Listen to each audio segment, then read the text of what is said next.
on the subject of the Palestinians. Here's Alex in North London. Alex, go ahead, sir.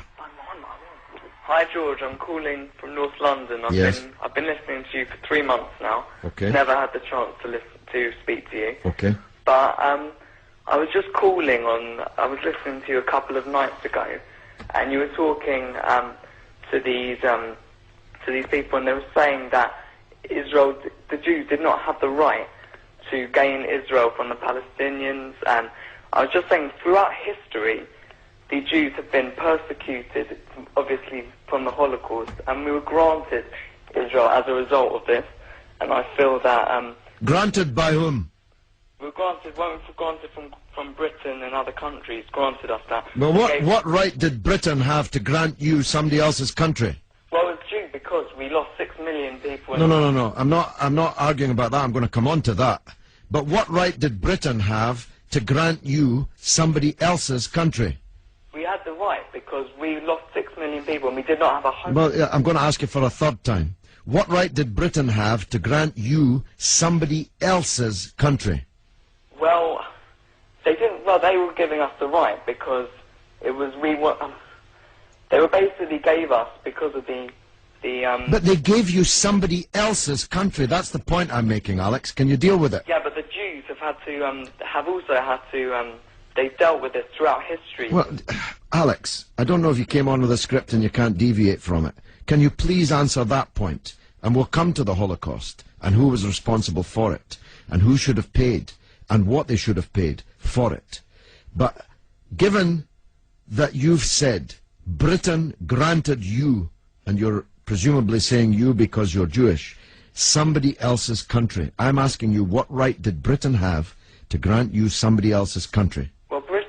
Britain, you could say they didn't have a right, but they came in and dealt with us and with the Jews having lost all these lives, and they basically granted us this land. Okay. Well, I see I'm getting nowhere on this, Alex, so let me deal with your overarching point. Maybe you're just not equipped to deal with the principal point that I have made. The Jews have suffered racist anti-Semitism down the ages in many, many European countries, including our own. They were subject to regular discrimination at best, and pogrom and murder at most. That's undoubtedly true.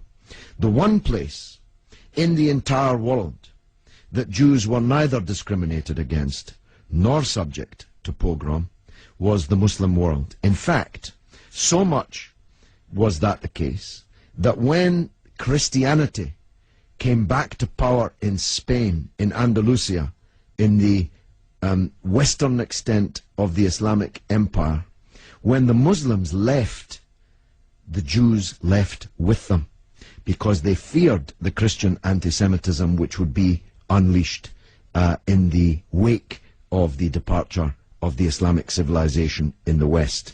That's why so many Jews are to be found even today, and were to be found in profusion before the creation of the State of Israel, in countries like Morocco and along the North African coast, because under the protection of the Muslims, the Jews left Europe and went to live in North Africa.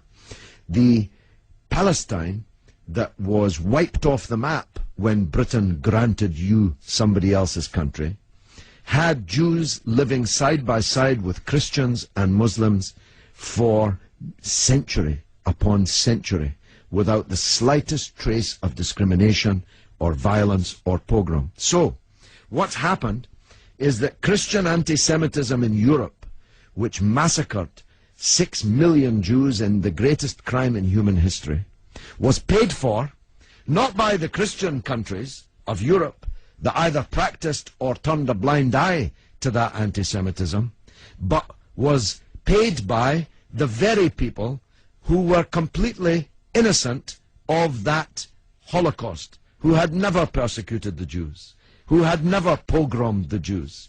And that seems to me to add insult to the injury suffered by a people whose country was wiped off the map, who were dispersed into exile, to make way for a Zionist idea which was granted to European Jews, because these were the first settlers, granted to European Jews by Britain.